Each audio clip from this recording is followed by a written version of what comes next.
LuShire. News of Serper's death did not reach the ears of Luka's fellow dock workers or to those of his boss until days later. In fact, it had been some hours before anyone had noted or bothered to say that Serper had come up missing, as very few kept tabs on or looked after the boy. In fact, none did, save perhaps one who was a kind-hearted fellow, Jones, and even Jones did not notice until it was too late to have saved him. Of course, Luka had known that Serper would die almost immediately upon hitting the water, and he could not bring himself to feel badly for it. Serper hadn't deserved it, Luka thought, the life he'd been given, and the others agreed, but still yet there was a strange aura, or a sentiment, neither spoken nor shouted, that this incident was something quite terrible and that it perturbed a lot to some degree, perhaps because they were concerned for themselves, or perhaps Luka did not know because Luka could not feel it. He did not look at himself any differently after that day, after that passing or occurrence, and he instead looked upon himself with a grave endearment, as if he had done a service to the world, and that it might pay him back in full one day, that he might benefit from it, and he did, surely enough, and in good time did this payment come to pass. He did not lose his way, so to speak, but rather found himself in that moment of killing. It was quite the thing, quite the proposition, which he was given, Luka was, that he would be promoted to such position that he would find himself here in this place upon the docks, though not as a common worker, but rather one of the bosses, one of the managers of the docks, which were called, if not already have they been named, the shipping docks, or the shipping receiving sector. And yet he was this, and now his old friends with whom he did work amongst took the orders from him, and he did as he would there. How had this come to pass? One might wonder. It was quite simple. With Serper dead, they had needed someone, a hard worker, someone intelligent, to fill the new managerial position which had opened up as a consequence of one of the managers who had left, Serper's boss, actually. And Lucas, too, whose name Luka could now barely recall. He had been the one to leave, though it was unknown as to why. In fact, no one knew, or rather no one would say. Luka suspected the latter, but he did not have any reason to believe that anyone was lying to him, except for the obvious reason that people were people, and of course that people were always chest-pumping and maneuvering silently, and everything in between for new position. This position had all but landed in Luka's lap, however, and he didn't seem the least bit worried about losing it. No, he was quite secure in it, and sure of himself, though he did not boast much, though he did some, and, of course, that was the way that things were on the docks, quiet with some boasting here and there. The men were hard workers, and Luka, he did appreciate that quality in a man, durability. He appreciated it so much, in fact, that he was sure that he might promote one of his good friends, were in LuShire, to become manager alongside him, as it was not long before Luka decided that he had had enough of commanding dock employees, and raised his position to that of the dock supervisor, a job that was similar to the managerial position, but which came with it some benefit and a little bit more responsibility, though less physical exertion, something that Luka found extremely important. He had won the position easily enough with little competition, as he was the dock manager at the time, obviously.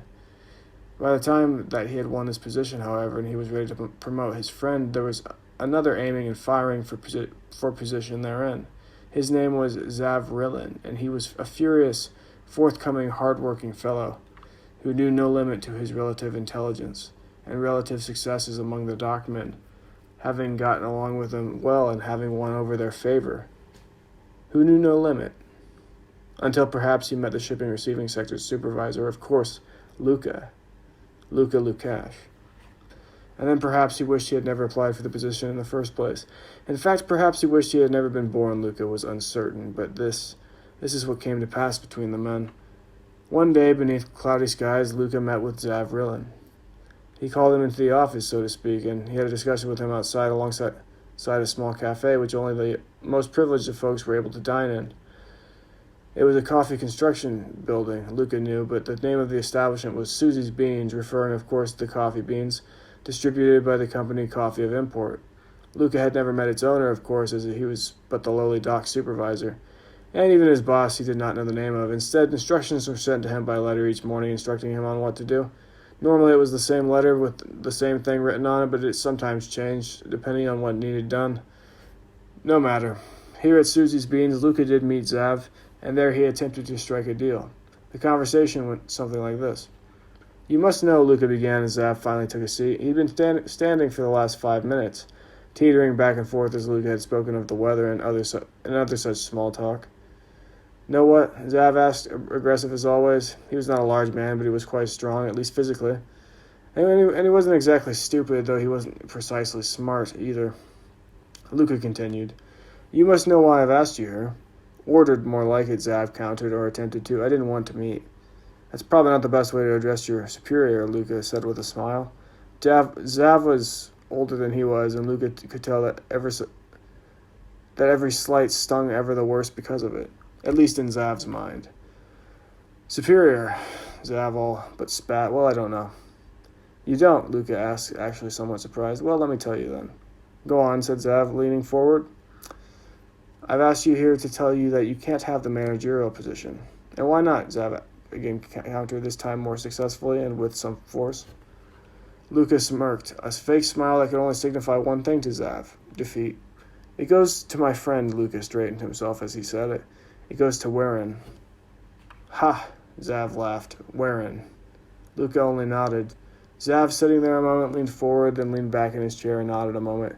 The whole thing's rigged. Luka smiled curtly but said nothing. This type of man was exactly the type of man he hated. Cocky, forthcoming, and stupid. He would make quick work of him, he thought, though he knew he had to offer him something. Zav, he began, I would like to offer you a raise. A raise, Zav said, his ears perking up. Luka nodded. You will be paid nearly double your wage now. Does that sound fair? Fair, Zav said, though Luka could tell that he was withdrawing a bit. Luka didn't budge. I want the position, Zav said plainly, not a raise. Luka shrugged. You can take the raise and lose the position, he said, pausing a moment. Or you can lose your job entirely. Luka could tell that Zav was deep in thought, as deep as he could be, and that he was, of course, dissatisfied with Luka's declarations. Zav only shook his head. Luka shrugged. Very well, he said. You're fired, Zav. Zav looked at Luka, and there on his face there was a look of what could only be described as a rage, disgust, and perhaps even pity, though Luka paid it no mind. Before leaving, Zav looked at Luka and he said this, People like you don't always win. Luka could only shrug once more. It sure seems that way. Zav left abruptly. Luka didn't bat an eyelash.